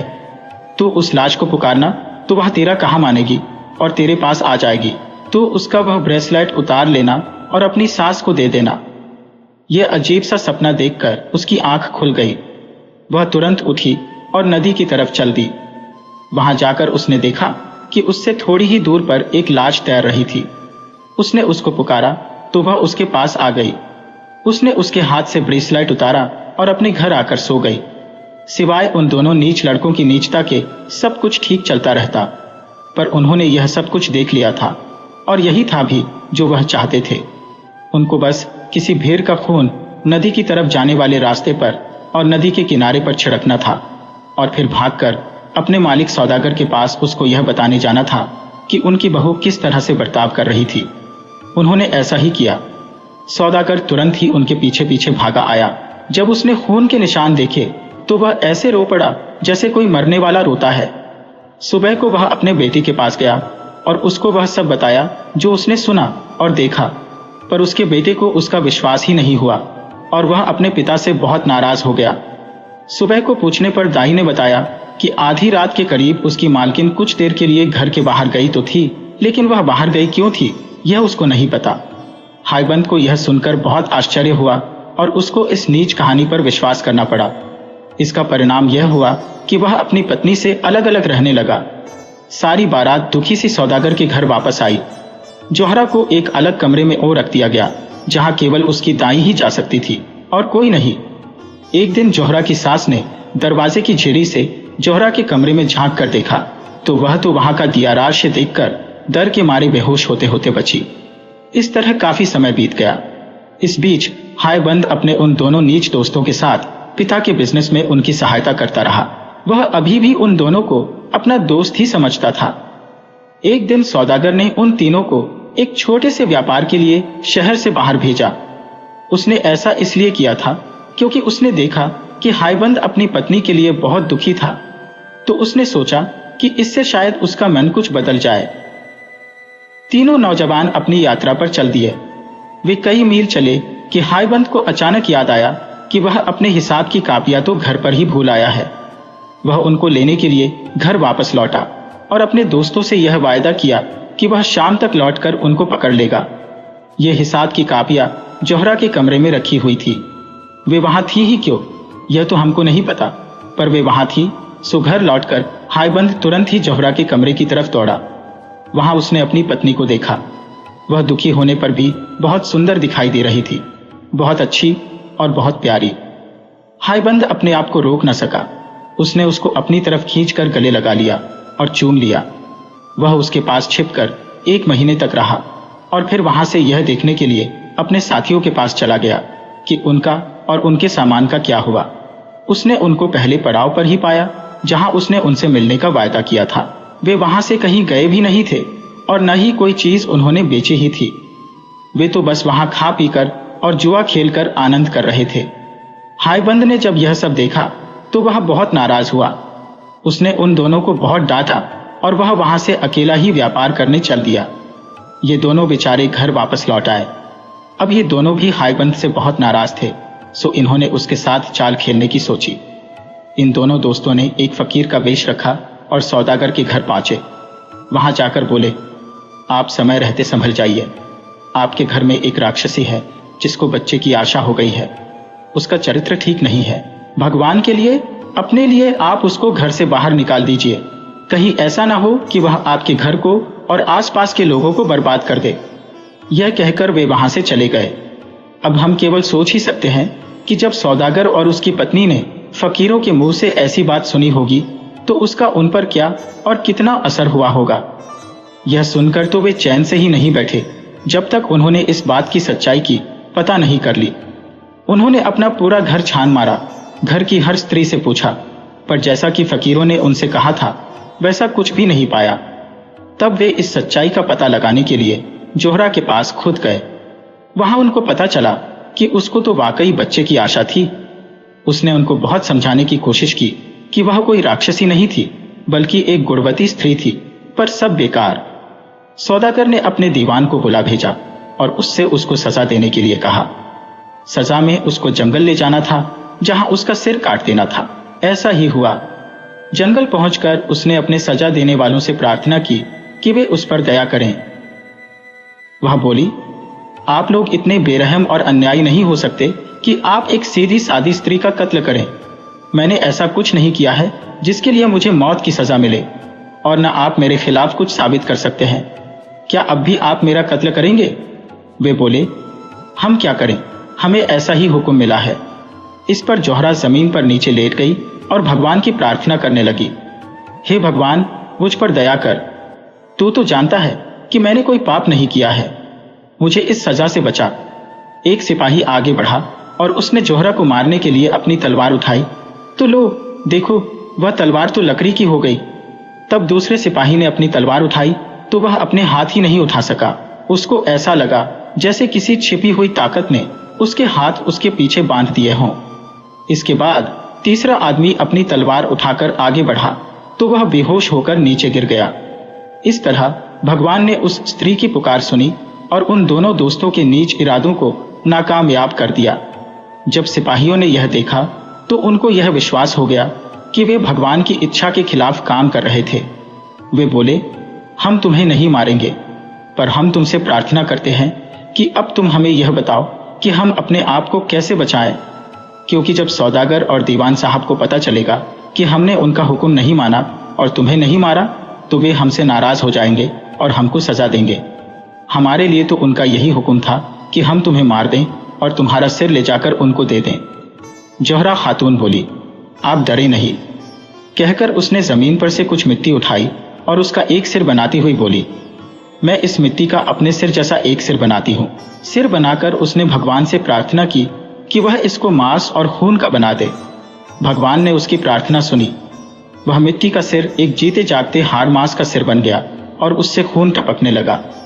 वह सिर वह उन सिपाहियों को देकर बोली, लीजिए, यह सिर ले जाकर आप सौदागर साहब को दे दीजिएगा। सिपाहियों ने वह सिर लिया और घर वापस लौट गए। सौदागर ने जब वह सिर देखा तो वह बहुत खुश हुआ। उसने उसे बाहर अपने बागीचे में टांग दिया। जोहरा खातून कुछ दिन तक जंगल में ही रहती रही और वहां जो भी फल सब्जियां मिले वे खाती रही। कुछ दिन बाद उसने वहां से जाने का विचार किया तो उसने एक पेड़ से कहा कि वह हायबंद का पता करे और उसको बताए कि उसकी पत्नी कहाँ गई। फिर वह दूसरे देश चल दी। वहां जाकर वह एक बूढ़ी विधवा स्त्री से मिली और उसी के घर ठहर गई। दिन में वह लकड़ियां और कुछ और चीजें चुनने जाती जिनको वह शाम को बाजार में बेच आती। रात को वह उस बुढ़िया के घर में सो जाती। समय आने पर उसने एक सुंदर से बेटे को जन्म दिया। इत्तेफाक की बात कि उसी समय वहां की रानी को भी बच्चा होने वाला था। वह प्रार्थना कर रही थी कि उसके बेटा हो जाए, क्योंकि राजा ने उसको धमकी दी थी कि अगर उसके बेटा नहीं हुआ तो वह उसको मरवा देगा। इसलिए उस बेचारी को बहुत चिंता लगी थी। उसने शाही दाइयों को बुलवाकर पूछा भी कि उसके बेटा होगा कि नहीं, पर सबने मना कर दिया कि नहीं, उसके बेटा नहीं होगा। उन्होंने उसको सलाह दी कि वह कोई हाल का जन्मा बेटा ले ले और वह बेटी जो वे सोचती थी कि उसको होगी उसको किसी को दे दे। रानी ने उनकी सलाह मान ली और एक नए जन्मे लड़के को ढूंढने के लिए सब जगह अपने दूत भेज दिए। उन दूतों में से एक दूत उस बूढ़ी विधवा के घर भी आया। उसने जब वह नया जन्मा बेटा वहां देखा तो उससे रानी के लिए उसको उसे बेचने की प्रार्थना की। वह बुढ़िया बहुत लालची थी, सो वह राजी हो गई। उसने उस बच्चे को उस आदमी को दे दिया और वह दूत उस बच्चे को रानी के पास ले गया। जब रानी के बच्चा हुआ तब बच्चे के जन्म की खबर फैलाई गई। सारे देश में खूब खुशियां मनाई गईं। उधर जैसे ही दूत जोहरा के बेटे को लेकर गया, बुढ़िया ने कुछ पत्थर इकट्ठा किए और उनमें से एक बड़ा पत्थर वहां रख दिया जहां जोहरा का बच्चा सोता था, और बाकी बचे पत्थर एक अलमारी में रख दिए। जब जोहरा वापस लौटी तो उसने उससे कहा कि कोई दैवीय स्त्री वहां आई थी जिसने उस बच्चे को पत्थर में बदल दिया, जैसे कि उसने उसके पहले कई बच्चों के साथ किया था। इसको साबित करने के लिए उसने उसको अलमारी में रखे हुए वे बचे हुए पत्थर दिखलाए जो उसने वहां पहले से ही रखे हुए थे। उसने उसको यह भी बताया कि वह राक्षसी साल में वहां एक बार आती थी। बेचारी जोहरा खातून अपने बच्चे के इस तरह खो जाने पर बहुत दुखी हुई, बहुत रोई। पहले तो उसका पति चला गया और अब उसका बच्चा भी चला गया। वह तो बस अब मरना चाहती थी। यह दुनिया उसके लिए बहुत ही खराब और मुश्किल वाली लगी। वह अब किसके लिए जिए? उसकी जिंदगी दूभर हो गई थी। वह बस दिन में लकड़ी और फल जैसी चीजें इकट्ठी करके लाती और हर रात को उस नीच बुढ़िया के अजीब से घर में लौट आती। जिसमें उसको बिल्कुल भी आराम नहीं मिलता था। इस बीच उसका बेटा यानी राजकुमार बड़ा होता रहा। वह एक बहुत ही चतुर और गुणी नौजवान बन गया। अपना काम करते समय अक्सर वह इस बुढ़िया विधवा के घर के पास से गुजरता। एक दिन शाम को जब वह उस बुढ़िया के घर के पास से गुजर रहा था तो उसने जोहरा को देखा, जो अपना दिन का काम खत्म करके घर लौट रही थी। वह उसकी सुंदरता देखकर चकित रह गया। उसने यह भी देख लिया कि वह कहाँ रहती थी। जब वह महल लौटा तो राजा के पास गया और उस स्त्री से अपनी शादी करने की प्रार्थना की। राजा ने कहा कि वह उसके बारे में सोचेगा। उसने जोहरा खातून को अपने महल में बुलाया। वह खुद भी उसकी सुंदरता और सीधेपन से बहुत प्रभावित हुआ। उसने उससे अपने बेटी के प्यार की बात बताई और उससे पूछा कि क्या वह उससे शादी करना पसंद करेगी। इस पर उसने जवाब दिया कि वह तो पहले से ही शादीशुदा है। उसको यह भी पता नहीं है कि उसका पति जिंदा है या मर गया है। वह फिर बोली कि अगर उसको अगले 6 महीने तक अपने पति की कोई खोज खबर न मिली तो वह राजकुमार से शादी कर लेगी। राजा ने उसकी बात मान ली और इस तरह से यह मामला कुछ दिनों के लिए टल गया। उस सारे साल और कई और साल तक हायबंद व्यापार के उद्देश्य से दुनिया में देश देश घूमता रहा। आखिर इसी समय के आसपास वह एक बहुत ही अमीर आदमी बनकर अपने घर लौटा। उसने सोचा था कि उसको अपनी पत्नी अपने घर में ही मिल जाएगी, क्योंकि अब तक वह अच्छी साबित हो गई होगी और उसके घर वालों ने उसको स्वीकार कर लिया होगा। पर हम उसके दुख की केवल कल्पना ही कर सकते हैं जब उसको घर आकर यह पता चला होगा कि उसकी पत्नी के साथ क्या क्या हुआ। उसने अपने माता पिता से पूछा कि उसको मारने वाले उसे किधर लेकर गए थे और कहां उन्होंने उनके बेरहम हुक्म का पालन किया होगा। उन्होंने उसको सब बता दिया तो उसने उसी समय अपनी कुछ चीजें बांधी और उसी दिशा में चल दिया जहां उसको उसके मारने वाले लेकर गए थे। भगवान की कृपा से वह उसी जंगल में आ पहुंचा जहां जोहरा को मारा जाने वाला था और उसी पेड़ के पास पहुंच गया जिससे जोहरा ने अपने पति को अपने बारे में बताने के लिए कहा था। पेड़ बोला, तुम्हारी पत्नी मरी नहीं है, तुम्हारी पत्नी तो जिंदा है। जो सिर तुम्हारे पिता के पास ले जाया गया था वह तुम्हारी पत्नी का सिर नहीं था। तुम तुरंत ही फला फला देश चले जाओ, वह तुम्हें वही मिल जाएगी जिसे तुम ढूंढ रहे हो। जाओ, अल्लाह तुम्हारी रक्षा करे। कुछ दिनों की यात्रा के बाद हायबंद उस देश पहुंच गया और एक सुबह जब वह उस देश के मुख्य शहर के बाजार में घूम रहा था तो उसने कुछ स्त्रियां उस बुढ़िया के घर कुछ सामान ले जाती हुई देखी। उसने उनसे पूछा, यह सामान किसके लिए है और इसे तुम लोग कहां लेकर जा रही हो। उनमें से एक स्त्री ने उसको बताया कि वहां एक स्त्री रहती थी जिसका नाम जोहरा खातून था। उसकी शादी वहां के राजकुमार से होने वाली है। वे यह सामान उसी की शादी के लिए लेकर जा रही हैं। क्योंकि वह बहुत करीब है इसलिए राजा ने उसकी शादी के लिए ये कपड़े और गहने भिजवाए हैं। वह कुछ साल पहले किसी दूसरे देश से यहाँ पर आई थी। यह सुनकर हायबंद ने उस स्त्री को अपना नाम लिखी एक अंगूठी दी और उससे प्रार्थना की कि वह उसे उसको दे दे। वह उनके साथ उसके घर के दरवाजे तक जाएगा और बाहर उसके जवाब का इंतजार करेगा। उस स्त्री ने ऐसा ही किया। जोहरा ने तुरंत ही हायबंद की अंगूठी पहचान ली। वह दौड़ी दौड़ी बाहर आई और बहुत दिनों से खोए हुए अपने पति से मिली। यह खबर तुरंत ही महल भेज दी गई कि उसको उसका पति मिल गया है। राजा यह सुनकर बहुत नाउम्मीद हुआ, पर राजकुमार तो बिल्कुल पागल सा ही हो गया। वह अपने पागलपन में दौड़ा दौड़ा जोहरा के घर गया और अपनी पूरी कोशिश की कि वह उसके साथ उसके महल चले। पर जैसे ही जोहरा ने उसे देखा तो वह उसको तुरंत ही पहचान गई कि वह उसका बेटा है। सब कुछ साबित हो गया। रानी ने स्वीकार कर लिया कि वह उसका बेटा नहीं था। बूढ़ी विधवा ने भी स्वीकार कर लिया कि वह बच्चा उसने राजा के आदमियों को बेचा था। उस दूत ने भी स्वीकार कर लिया कि वह राजकुमार को उस बुढ़िया के घर से खरीद कर ले गया था। पर इन सब के अलावा जो सबसे बड़ी बात थी वह यह थी कि राजकुमार की शक्ल अपने माता पिता से बहुत मिलती थी। राजा ने जब यह सब सुना तो वह तो बहुत गुस्सा हुआ। उसने तुरंत ही अपनी रानी को देश निकाला दे दिया और उस बूढ़ी विधवा को मरवा दिया। हायबंद और उसकी पत्नी अपने बेटे के साथ अपने देश वापस लौट आए, जहां वे बहुत दिनों तक खुशी खुशी रहे।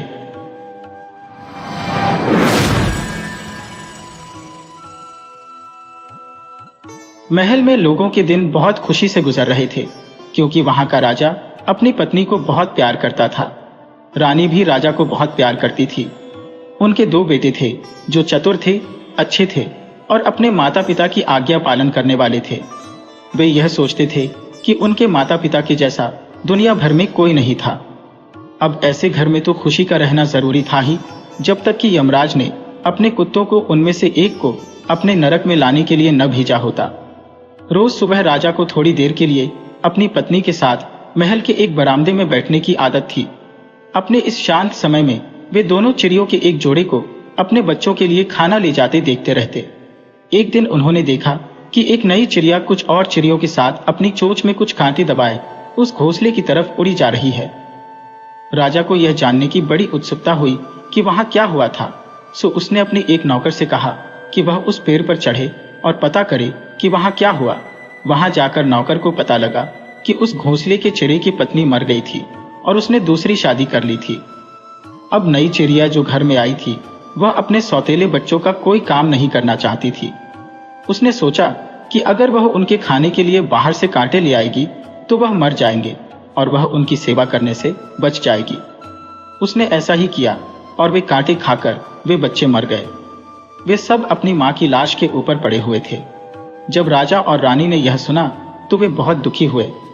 राजा बोला, क्या हमारे और चिड़ियों के साथ ऐसे ही होता है? रानी बोली, हाँ, होता तो ऐसा ही है, पर हमारे साथ ऐसा नहीं होना चाहिए।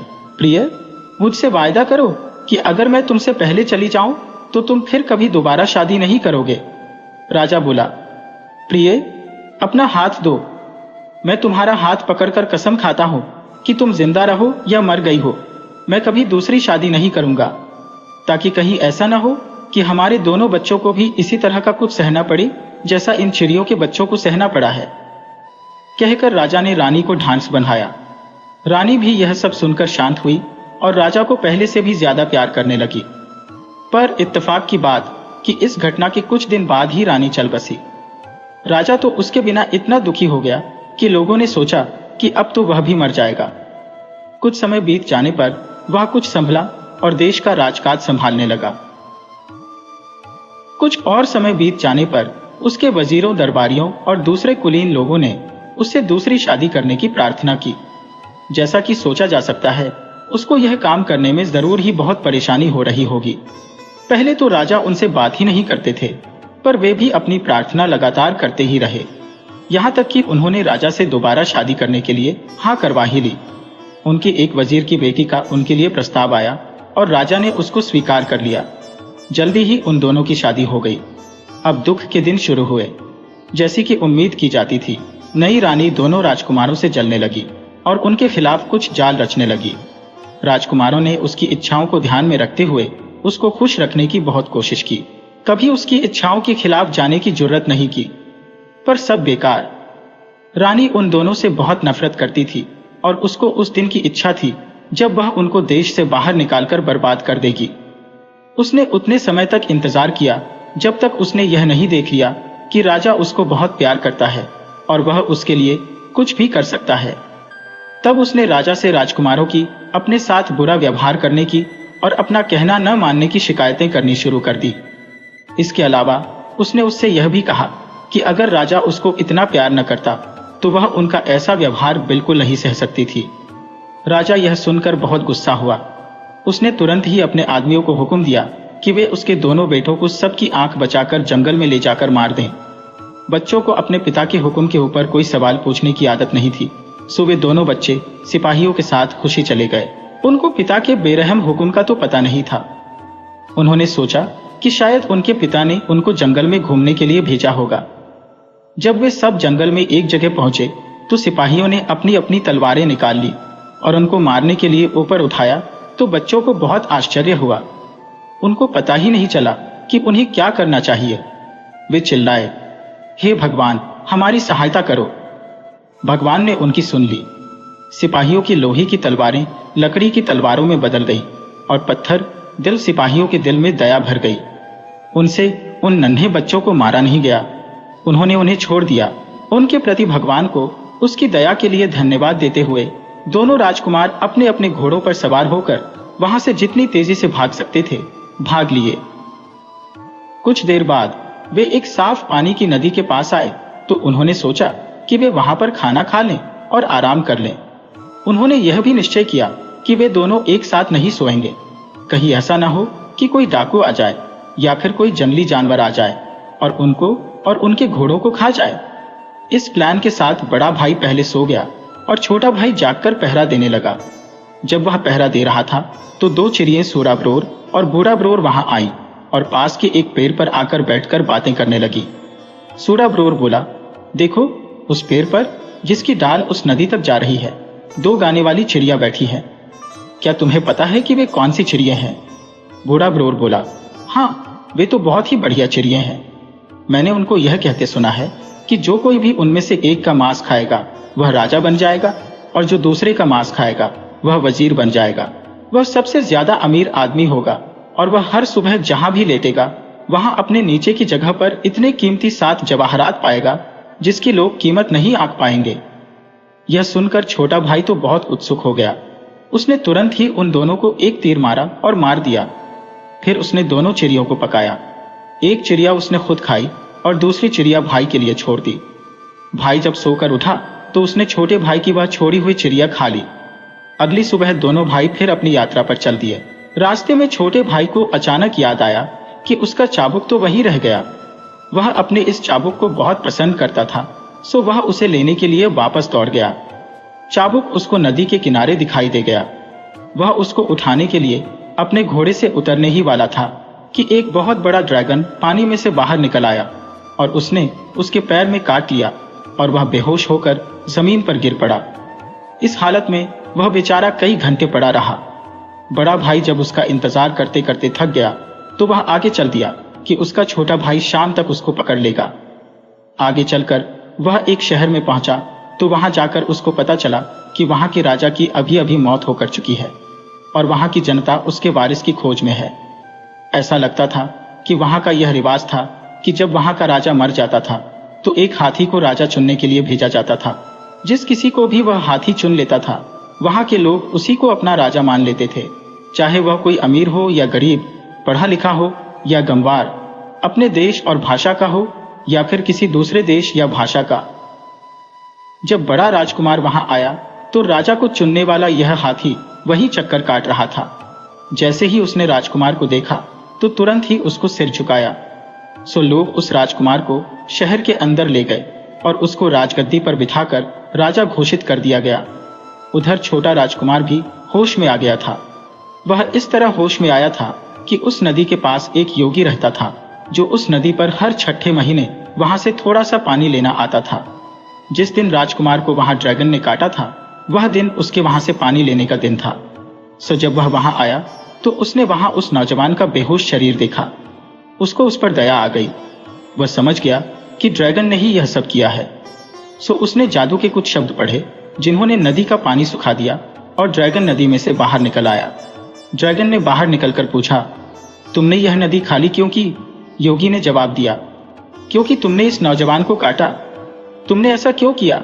ड्रैगन बोला, ओ योगी, दो चिड़ियां थी जो अक्सर यहाँ आया करती थी और अपने गीतों से यहाँ की हवा को भर दिया करती थी। इस राजकुमार ने उनको मार दिया, इसलिए मैंने इसको काट लिया। योगी बोला, यह तुमने अच्छा नहीं किया। सुनो, अब तुम अपना जहर इसके पैर से निकाल लो ताकि यह जिंदा हो सके, वरना तुम मर जाओगे। ड्रैगन बोला, मुझे माफ करें, जैसा आपने कहा है मैं वैसा ही करता हूं। इस तरह राजकुमार फिर से जिंदा हो गया। उसने योगी को धन्यवाद दिया और आगे चल दिया। पर बदकिस्मती से उसने वह सड़क नहीं ली जिस पर उसका भाई गया था। वह दूसरी सड़क पर चला गया। उस सड़क पर चलते चलते वह एक गांव में आ पहुंचा जहां कई भयानक डाकू रहते थे। इत्तेफाक से उनमें से उसने एक डाकू के घर का दरवाजा खटखटाया और उससे रहने की जगह मांगी तो उसने उसको तुरंत ही अपने घर में ठहरा लिया। उन्होंने उसका बड़े जोर शोर से स्वागत किया और अच्छी सी रहने की जगह दी। पर अफसोस, जब वह सोने के लिए लेटा तो वह और उसका पलंग दोनों फर्श में से होकर नीचे एक बहुत ही भयानक तहखाने में गिर पड़े।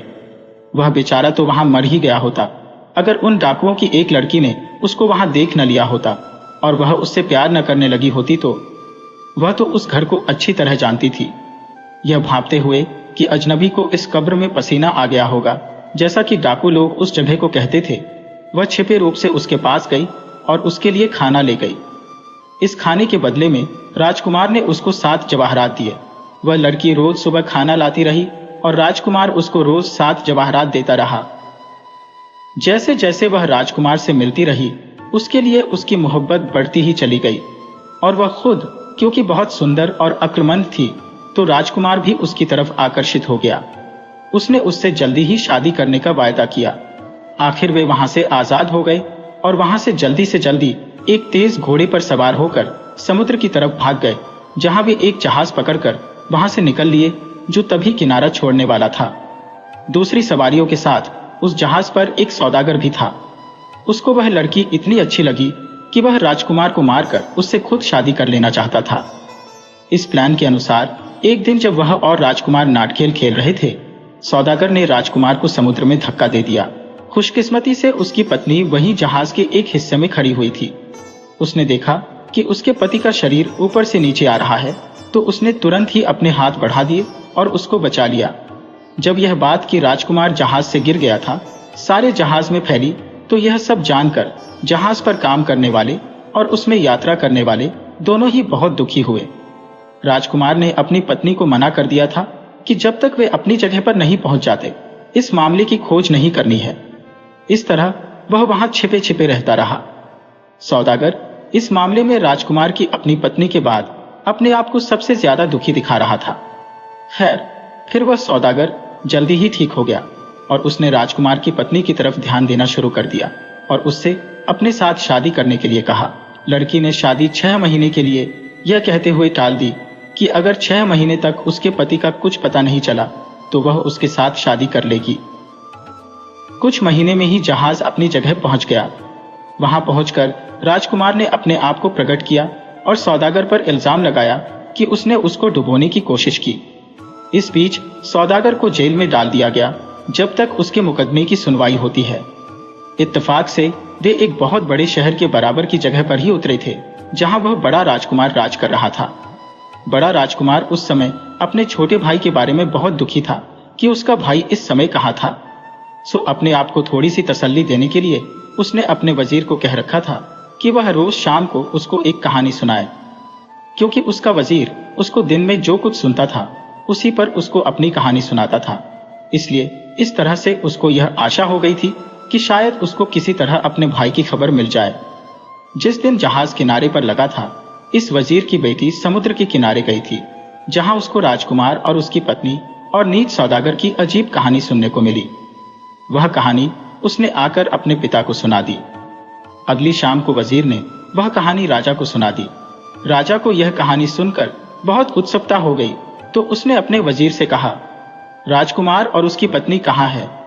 उनको तुरंत ही हमारे सामने पेश किया जाए। मुझे लगता है कि मुझे अपना इतने दिनों का खोया हुआ भाई मिल गया है। राजकुमार और उसकी पत्नी को तुरंत बुलवाया गया। तुम लोग सोच सकते हो कि दोनों भाई इतने दिनों के बाद मिलकर कितने खुश हुए होंगे।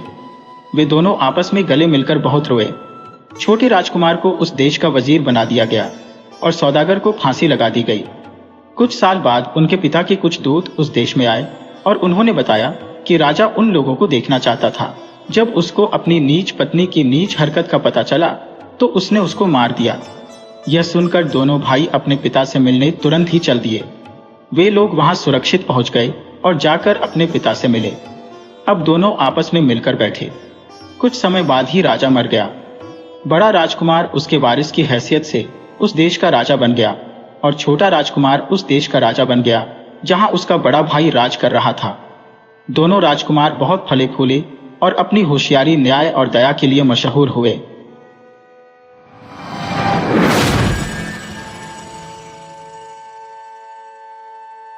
वीडियो अच्छी लगी हो तो इसे लाइक करें और ऐसी ही मज़ेदार कहानियों के लिए चैनल को सब्सक्राइब करें और बेल आइकन दबाएं। ज़्यादा से ज़्यादा अपने दोस्तों को शेयर करें। धन्यवाद।